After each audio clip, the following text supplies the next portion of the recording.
Selamat pagi, selamat kita berjumpa lagi dalam ngobrol teologi kita. Kita akan lanjutkan, kita sedang membahas satu hal yang sangat mengerikan, yaitu kata anatema atau dalam kitab bahasa Indonesia dituliskan sebagai terkutuklah dia, ya, yang ditujukan ancaman konsekuensi mengerikan ini kepada mereka yang menyampaikan pesan ketidakbenaran, ya. Jadi kebenaran Alkitab diputarbalikan, Injil Kristus, Injil yang benar diputarbalikan.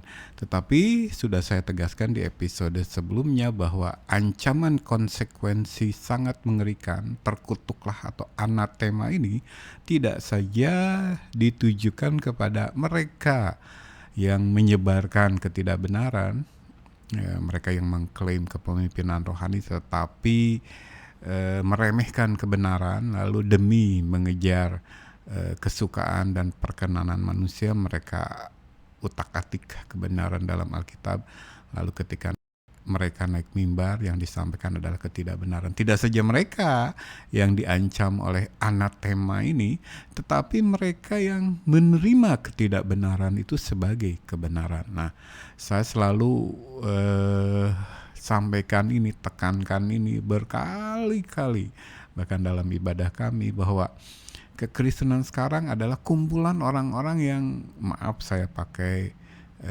ungkapan ini, kerbau dicocok hidung gitu. Menerima begitu saja apa yang disampaikan oleh para pemimpin rohani mereka dari mimbar, lalu melakukannya tanpa ada usaha menguji kebenarannya, ya. Nah, bagi mereka juga ini para jemaat, tanda kutip tentu saja, yang begitu saja menerima apa yang disampaikan, padahal yang disampaikan adalah ketidakbenaran, lalu mereka hidup berpatokan, berpedoman kepada ketidakbenaran, ya. Jadi kalau sekarang kita melihat kekristenan begitu kacau, ya, apa yang dinyatakan di dalam Alkitab dengan apa yang mereka praktekkan dalam kehidupan mereka berjemaat, itu ada satu jurang pemisah yang demikian dalam, ya. Nah, itu, ya, karena yang menyampaikan, yang mengklaim kepemimpinan rohani memberitakan ketidakbenaran, sementara yang mengklaim jemaat pun karena fanatismenya lebih kepada gereja lokal mereka, lebih kepada pemimpin gereja lokal mereka, maka mereka begitu saja menerima ketidakbenaran ini dan menjadikannya pedoman dalam menjalankan kehidupan di dunia ini. Nah, sama, ya, kedua pihak ini yang diancam oleh konsekuensi mengerikan anatema. Nah, kita akan langsung buka Alkitab kita. Kita akan melihat kata anatema atau terkutuklah ini di bagian lain dalam Alkitab.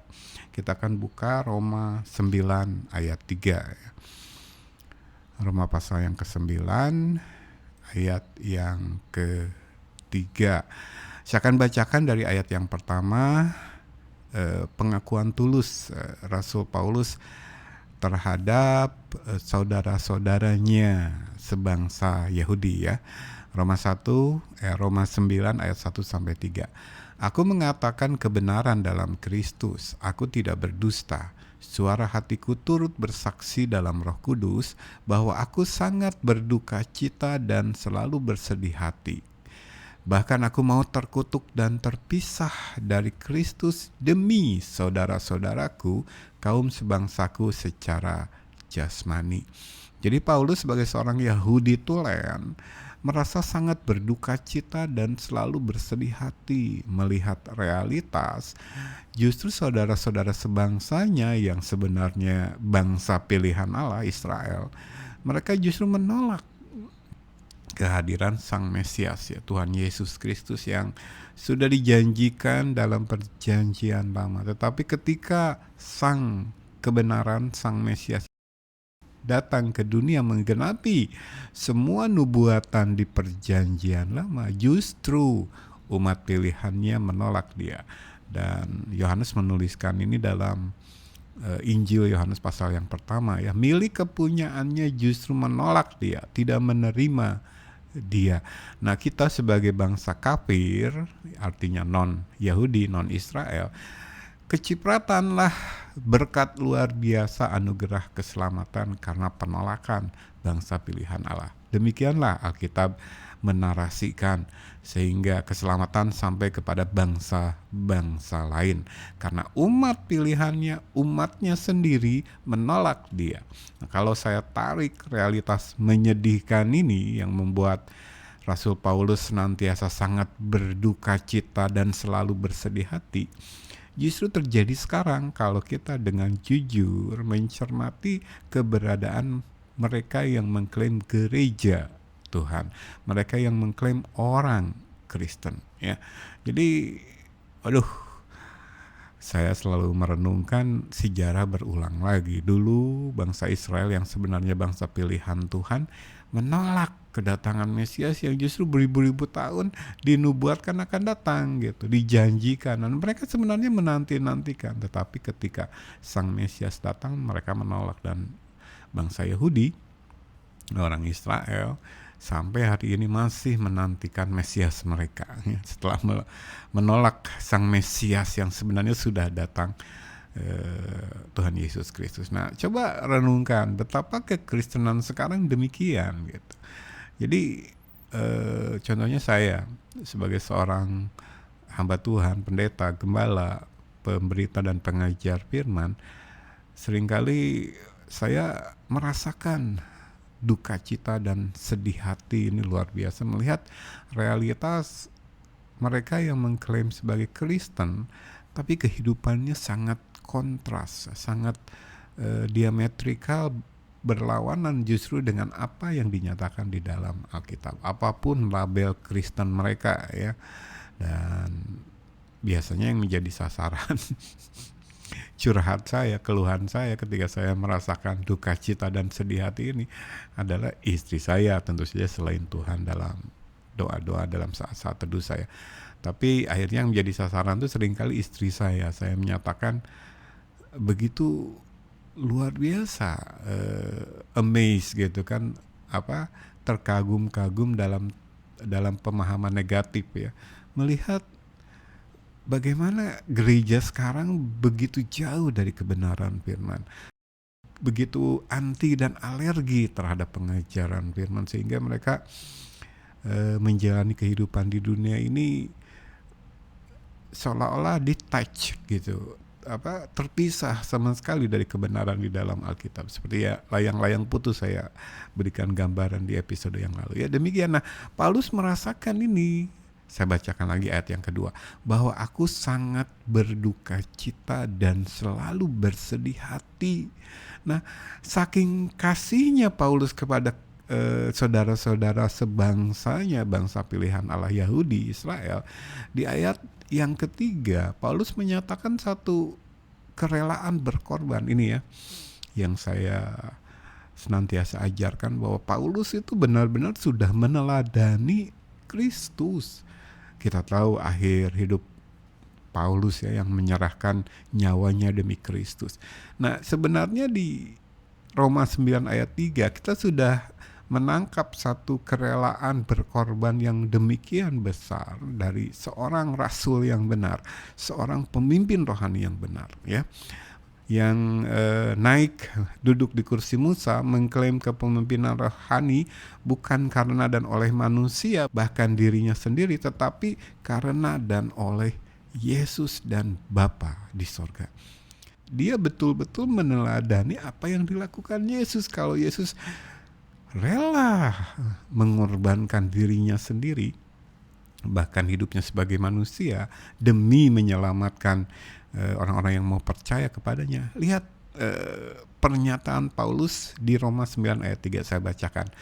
Bahkan setelah senantiasa merasa sangat berduka cita dan selalu bersedih hati melihat saudara-saudaranya menolak Mesias, dia berkata, bahkan kalau boleh, kalau bisa, kalau berkenan kepada Allah, aku mau terkutuk dan terpisah dari Kristus demi saudara-saudaraku, kaum sebangsaku secara jasmani. Jadi dia mengatakan dengan kalimat lain, saya rephrase, mereka menolak Yesus. Mereka bagiannya adalah neraka kekal, terkutuk, dihancurkan dalam neraka kekal. Itu kan definisi anatema atau terkutuk. Nah, sekarang kita temukan lagi di ayat yang ketiga Roma pasal 9. Paulus katakan, aku mau terkutuk dan terpisah dari Kristus. Jadi dia melihat realitas saudara-saudara sebangsanya yang nasib masa depan mereka dalam kekekalan adalah masuk neraka kekal, terkutuk dan terpisah dari Kristus di neraka kekal. Kenapa? Karena mereka menolak Yesus, menolak kebenaran. Ya. Nah, Paulus berkata di ayat yang ketiga ini, Tuhan, kalau boleh, kalau bisa, kalau Engkau berkenan, tukar saja deh. Biarkan aku yang terkutuk dan terpisah dari Engkau. Biarkan aku yang masuk neraka. Kalau dengan cara itu, teman-teman sebangsaku yang menolak Engkau dihindarkan dari neraka dan bisa masuk surga. Tentu saja kita yang sudah belajar kebenaran ini tidak mungkin, kan?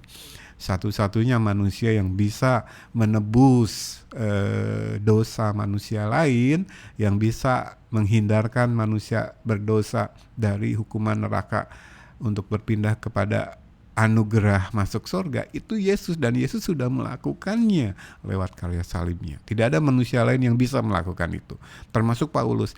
Tetapi Paulus menyatakan apa yang dia nyatakan di ayat ketiga ini sebagai ungkapan rasa kasihnya yang begitu dalam kepada saudara-saudara sebangsanya, umat pilihan Israel.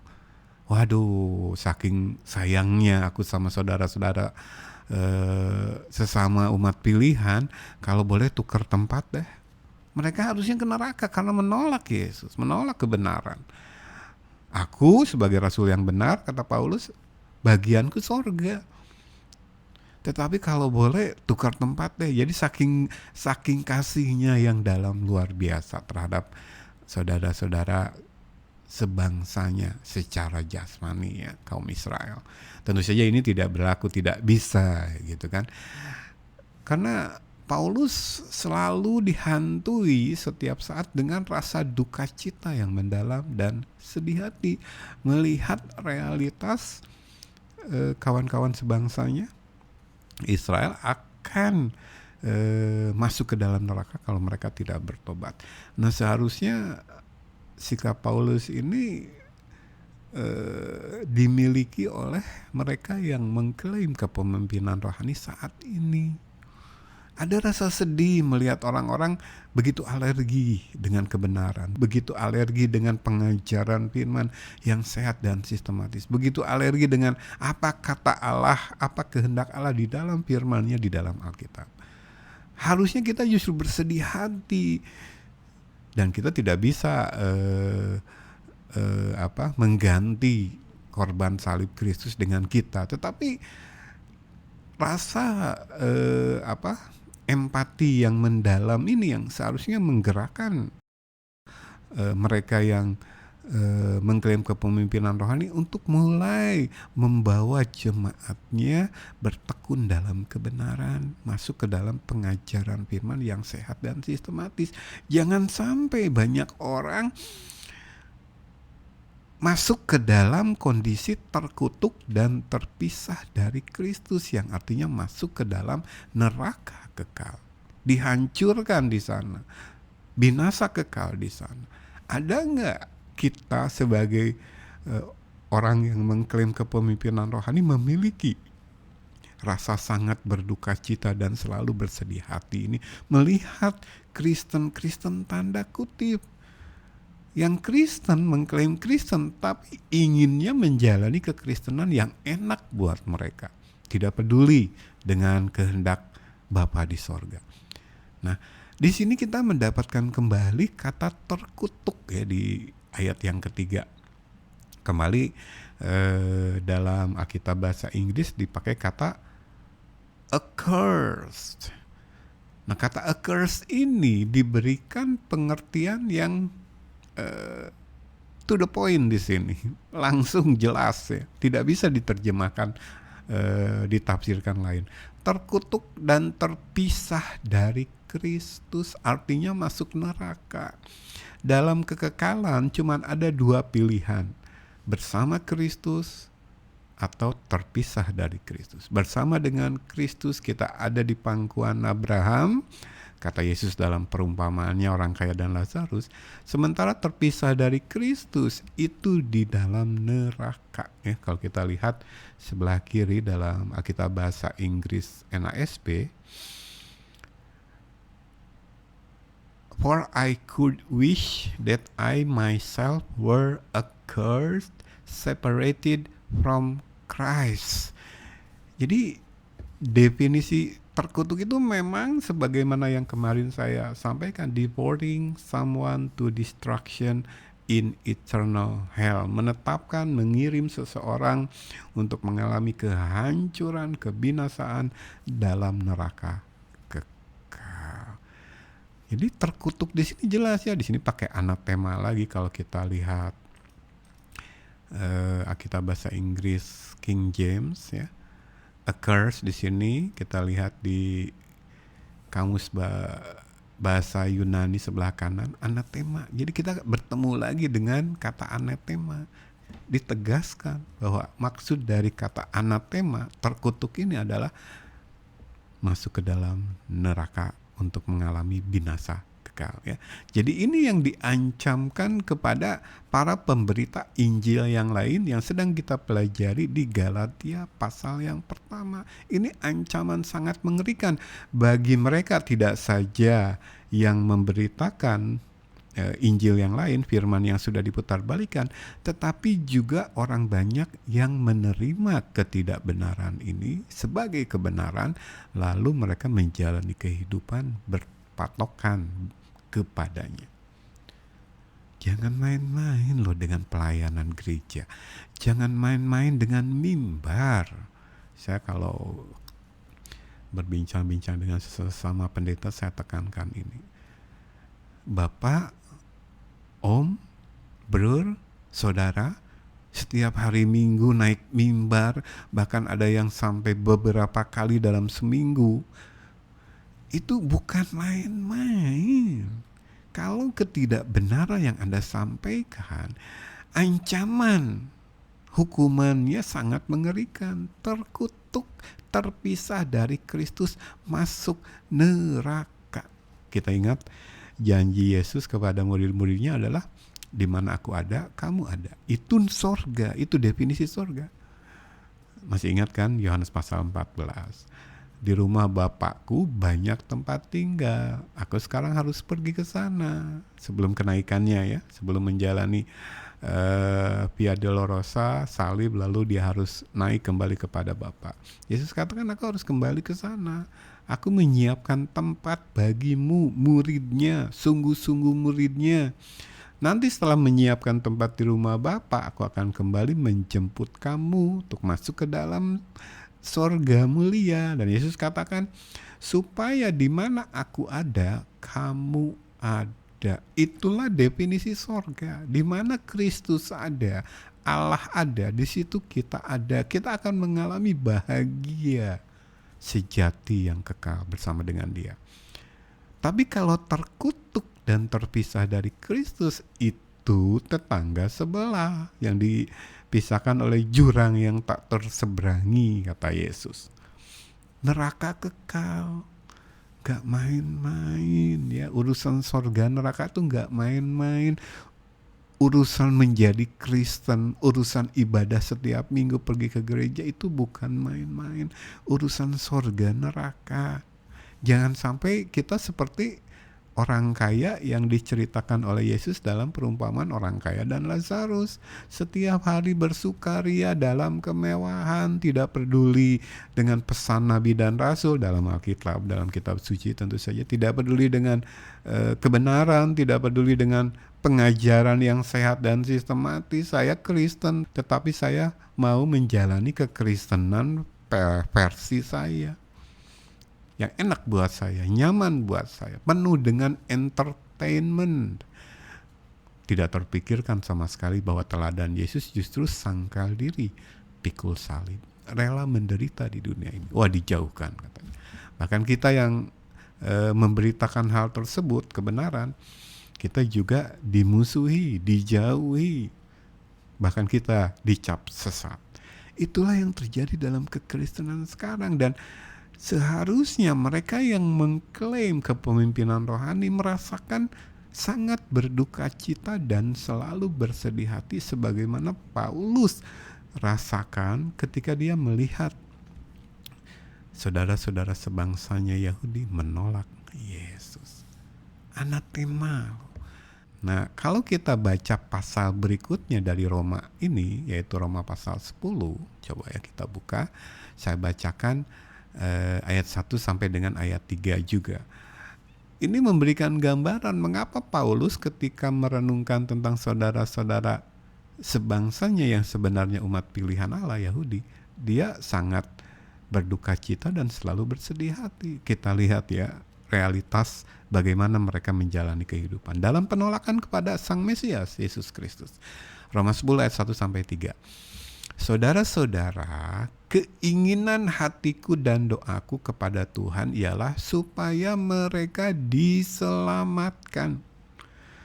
Jadi saudara-saudara sebangsanya Yahudi dalam menjalani kehidupan dalam penolakan terhadap Yesus dan kebenarannya, mereka itu termasuk kelompok yang tidak selamat. Makanya Paulus berdoa, kerinduan, keinginan hati Paulus supaya mereka diselamatkan. Bahkan di pasal 9 yang sebelumnya kita baca, Paulus bahkan kalau bisa, tentu saja Paulus tahu tidak bisa, tetapi ini menggambarkan ekspresi hatinya, kasihnya kepada saudara sebangsanya. Kalau bisa tukar tempat deh, biar mereka masuk surga, saya rela masuk neraka, terkutuk dan terpisah dari Kristus. Kalau bisa, tentu saja ini tidak bisa ya. Karena memang bangsa Yahudi yang menolak Yesus ada dalam kondisi tidak selamat. Jadi kalau mereka tidak bertobat lalu mati, berakhir hidupnya di dunia ini, mereka akan masuk neraka, terkutuk dan terpisah dari Kristus. Makanya Paulus menyatakan di ayat yang ke-1 pasal 10 ini, saudara-saudara, keinginan hatiku dan doaku kepada Tuhan ialah supaya mereka diselamatkan. Ini alasannya, ayat kedua dan ketiga. Sebab aku dapat memberi kesaksian tentang mereka bahwa mereka sungguh-sungguh giat untuk Allah, tetapi tanpa pengertian yang benar. Kalau giat beribadah, giat. Kalau giat melayani, giat. Bukan lagi aktif tapi super aktif, bahkan hiperaktif. Tetapi tanpa pengertian yang benar, tanpa memiliki pengetahuan akan kebenaran. Karena kata pengertian di sini dipakai kata ginosko, yang di bagian lain Alkitab bahasa Indonesia diterjemahkan sebagai pengetahuan dan pengenalan. Tanpa itu, walaupun kita sungguh-sungguh giat dan kita merasa atau dibohongi oleh pemimpin rohani tanda kutip kita sebagai giat untuk Allah, sebenarnya bukan untuk Allah. Saya sudah sampaikan kemarin ya. Giat pelayanan, giat ibadah, kalau tanpa pengetahuan akan kebenaran, bukan untuk Allah. Kita termasuk kelompok yang belum selamat, tidak selamat. Dan kalau kita tidak bertobat, destruction in eternal hell, kebinasaan di neraka kekal adalah bagian kita. Ini loh mengapa Paulus senantiasa sangat berduka dan bersedih hati. Selalu dia rasakan. Karena dia tahu teman sebangsanya yang sebenarnya bangsa pilihan Allah Israel, tetapi karena menolak Yesus dan kebenarannya, bagian mereka adalah neraka. Nah, dalam menjalani kehidupan sehari-hari, Paulus bersaksi, saya lihat setiap hari mereka sungguh-sungguh giat untuk Allah, tetapi tanpa pengertian yang benar, tanpa pengetahuan akan kebenaran, tanpa pengenalan akan pribadi Allah, sebenarnya mereka giat bukan untuk Allah yang benar. Itu ya, kita sudah singgung kepada perempuan Samaria di sumur Yakub pun, Yesus menegaskan bahwa yang Allah kehendaki adalah penyembah-penyembah yang benar, yang menyembah dalam roh dan kebenaran. Kalau kita mengklaim, katakanlah berkumpul di gereja sedang menyembah Allah, tetapi caranya salah, tidak dalam kebenaran, tanpa pengertian yang benar, kita sebenarnya bukan sedang menyembah Allah yang benar. Jadi saya harap jemaat atau kita yang mengklaim Kristen memahami ini. Kita nggak bisa main-main dengan Allah yang berdaulat mutlak. Betul bahwa dalam melakukan kehendaknya kita masih ada kurang sana-sini. Kita tidak akan pernah bisa melakukan kehendak Tuhan secara sempurna dalam tubuh maut ini, kata Paulus. Tetapi dalam kita, niat kita, hati kita, roh kita harusnya bergerak ke arah kebenaran sepenuhnya, karena Allah yang sudah mengubahkan kita dalam kelahiran kembali. Roh baru, hati baru, ya. Allah memberikan hati yang taat, menjauhkan dari kita hati yang keras. Jadi di dalam kita seharusnya ingin melakukan kebenaran, menyembah ketika berkumpul di gereja, ingin dalam kebenaran, dalam pengertian yang benar. Walaupun secara jasmani kita tidak bisa melakukannya sempurna saat ini, tetapi tendensi kita, kecenderungan kita, yang kita kejar adalah melakukan segala sesuatu menurut kehendak Allah dalam pengertian yang benar, memiliki pengetahuan yang benar sebagai dasar melakukan segala sesuatu. Nah, di mana kita dapatkan pengertian yang benar ini atau pengetahuan akan kebenaran? Dari Alkitab yang kita gali, yang kita pelajari dalam satu pengajaran yang sehat dan sistematis. Nah, bagaimana ceritanya kalau gereja tanda kutip dan para pemimpin rohani tanda kutipnya justru menjauhkan jemaat tanda kutip juga ya dari pengajaran firman? Dari mana mereka bisa mendapatkan pengertian yang benar? Tapi yang kita lihat dalam gaya operasional gereja-gereja tanda kutip sekarang, justru jemaat dimotivasi untuk giat bagi Allah dengan segala perbuatan baiknya, dengan segala pemberiannya, yang membuat para pemimpin rohani palsu ini hidup nyaman, bahkan bermewah-mewah, hedon, flexing gitu kan, dengan Alphardnya, dengan Fortunernya, nggak ada rasa malu sendiri. Jangankan merasa seperti Paulus ya di pasal 9 yang tadi kita baca, melihat Kristen kebanyakan yang masih nggak peduli dengan kebenaran gitu, menjalani kekristenan seenaknya, bukannya merasa sangat berduka cita dan selalu bersedih hati, tapi pemimpin-pemimpin rohani tanda kutip justru menarik keuntungan dari mereka untuk hidup bersenang-senang, mereka dan keluarganya, dalam kemewahan, dalam bukan lagi kecukupan tapi kelebihan ya. Kenapa? Karena mereka memang pada dasarnya pemimpin rohani sesat yang mengklaim kepemimpinan rohani karena dan oleh manusia, bahkan kehendak mereka sendiri. Lalu digerakkan oleh motivasi mencari kesenangan, kesukaan, dan perkenanan manusia. Sehingga untuk memenuhi agenda manusiawi mereka itu yang didorong oleh keserakahan, kata Rasul Petrus dalam suratnya, mereka memutarbalikkan Injil yang benar. Mereka memutarbalikkan firman. Mereka khotbahkan khotbah-khotbah motivasional di mimbar-mimbar gereja mereka. Tidakkah kita merasakan sedih hati melihat realitas? Jadi apa yang terjadi di abad pertama yang digambarkan oleh Rasul Paulus baik di surat Galatia maupun di surat Roma sebenarnya sedang kita lihat realitas terjadi hari-hari ini. Dan kalau mengikuti apa yang sudah kami ajarkan dalam ibadah umum, khususnya dalam seri hal kepemimpinan yang baru saja kami akhiri, sebenarnya ini pun bahwa banyak gereja yang menyimpang, banyak gereja tanda kutip bertumbuhan bagai jamur di musim hujan, itu pun sebenarnya menggenapi nubuatan Alkitab tentang tanda-tanda bahwa kedatangan Yesus memang semakin dekat. Bahkan ini tanda utama, Yesus menyatakannya sendiri di Matius pasal 24 ketika murid-murid bertanya di Bukit Zaitun, apa tanda-tanda kedatanganmu kembali? Apa sih tanda-tanda kiamat akhir dunia, akhir alam semesta ini. Dan yang pertama, yang utama yang Yesus sampaikan adalah waspada supaya jangan ada yang menyesatkan kamu. Karena akan banyak datang orang penyesat, nabi palsu, rasul palsu, gembala palsu, pendeta palsu, PS palsu, evangelis palsu, datang memakai namaku, kata Yesus, tetapi menyesatkan banyak orang. Hati-hati. Ini menjadi tanda utama dan kita melihat ini masif terjadi. Makanya kalau saya sampaikan dalam ibadah umum di tempat pelayanan kami, ketika muncul di YouTube katakanlah prediksi-prediksi tentang kedatangan Yesus yang kedua, rapture, saya bilang kepada jemaat, loh saya justru mengaminkan, walaupun saya tidak percaya dengan prediksi-prediksi itu kan, karena Yesus sendiri berkata di Matius 24 tidak ada yang tahu kan. Anak tidak tahu, malaikat tidak tahu, tidak ada manusia yang tahu, hanya Bapa di sorga yang tahu.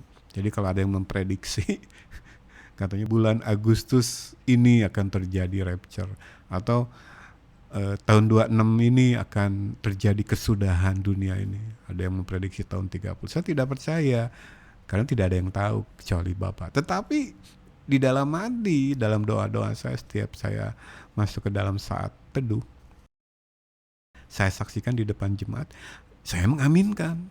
Kalau hal segera datang Yesus itu saya aminkan, saya bilang. Saya copy paste aja apa yang dikatakan Rasul Yohanes di akhir kitab Wahyu. Amin, Tuhan Yesus datanglah segera. Jadi kerinduan kita memang segera bertemu dengan Dia. Ya. Jadi Paulus dalam kerinduannya segera bertemu dengan Kristus, lalu dia menyaksikan saudara-saudara sebangsanya justru menolak Yesus, menolak kebenaran, sungguh-sungguh giat untuk Allah tetapi tanpa pengertian yang benar, tanpa memiliki pengetahuan akan kebenaran. Dia sangat sedih, dia sangat berduka cita. Bahkan dia berkata, saking kasihnya kepada mereka, kalau boleh tukar tempat deh. Tapi dia senantiasa di ayat yang pertama di pasal 10 ini menjadikannya keinginan hati dan doa kepada Tuhan supaya mereka diselamatkan. Dan saya berbicara heart to heart, hati ke hati kepada mereka yang mengklaim kepemimpinan rohani. Ada nggak sikap Paulus ini dalam diri kita? Janganlah sampai seperti Paulus di Roma pasal 9 tadi. Kalau boleh tukar tempat deh, supaya ini orang-orang Kristen tanda kutip gak jadi masuk neraka, supaya mereka jadinya masuk surga, saya saja yang ke neraka gantiin mereka. Janganlah sampai berkata seperti Paulus demikian. Tapi paling tidak menjadi keinginan hati dan doa kepada Tuhan supaya mereka beralih dari Kristen tanda kutip kepada Kristen sejati, dari murid Kristus tanda kutip kepada sungguh-sungguh benar-benar murid Kristus, supaya diselamatkan. Dan itu keinginan hati dan doa itu oleh para pemimpin rohani ini diwujudkan dengan mengajak mereka masuk ke dalam pengajaran firman yang sehat dan sistematis. Kalau mereka giat beribadah, kalau mereka giat dalam pelayanan, pastikan mereka giat dalam pengertian yang benar. Tahu itu. Karena kalau yang terjadi sebaliknya, mereka yang mengklaim pemimpin rohani, mereka yang mengklaim gereja, memotivasi, memancing, menggerakkan jemaat mereka untuk sungguh-sungguh giat dalam pelayanan, dalam ibadah, tetapi tidak mengajarkan pengetahuan akan kebenaran kepada mereka sehingga mereka sungguh-sungguh giat tanpa pengertian. Inilah justru realitas yang sekarang terjadi di sekitar kita. Jemaat-jemaat tulus, jemaat-jemaat baik, orang-orang tulus, orang-orang baik yang hanya diperalat, dimanfaatkan oleh gereja-gereja palsu. Giat seolah-olah untuk Allah, tetapi sebenarnya bukan untuk Allah. Dan sekali lagi Alkitab mengajarkan sejak zaman perjanjian lama sampai perjanjian baru, tujuan akhir mereka adalah mengambil keuntungan duniawi dari orang banyak yang mereka peralat ini. Ini sungguh menyedihkan ya. Jadi mari mereka yang mengklaim kepemimpinan rohani, saatnya kita bertobat dari Kristen tanda kutip, dari pemimpin rohani, tanda kutip, dari menjalankan dan mengoperasionalkan gereja, tanda kutip, mari kita bertobat dan beralih menjadi sungguh-sungguh benar-benar pengajar-pengajar firman. Supaya jemaat yang kita pimpin giat untuk Allah, memang untuk Allah, karena mereka giat dengan pengertian yang benar, dalam pengetahuan akan kebenaran. Kalau yang terjadi adalah kebalikannya, sebagaimana realitas saudara-saudara sebangsa Paulus, Yahudi, mereka sungguh-sungguh giat untuk Allah tetapi tanpa pengertian yang benar, maka motivasi mereka sebenarnya Paulus tuliskan di ayat yang ketiga. Sebab oleh karena mereka tidak mengenal kebenaran Allah, dan oleh karena mereka berusaha untuk mendirikan kebenaran mereka sendiri, maka mereka tidak takluk kepada kebenaran Allah. Jadi kalau kita lihat orang-orang Kristen sekarang sungguh-sungguh giat seolah-olah untuk Allah, tetapi tanpa pengertian yang benar. Jadi pelayanan hebat lah, saya sering katakan hiperaktif, ibadah hiperaktif, tetapi diajak belajar firman, alergi, menolak. Diberikan firman yang benar, malah memusuhi yang menyampaikan firman yang benar gitu. Kalau mereka melaksanakan sungguh-sungguh giat untuk Allahnya demikian, alergi terhadap kebenaran tanpa pengertian yang benar. Nah, sebenarnya isi hati mereka yang sesungguhnya adalah mereka tidak mengenal kebenaran Allah, mereka berusaha mendirikan kebenaran mereka sendiri, mereka tidak takluk kepada kebenaran Allah. Ini loh yang bagiannya accursed, anatema, terkutuklah, binasa kekal di neraka kekal.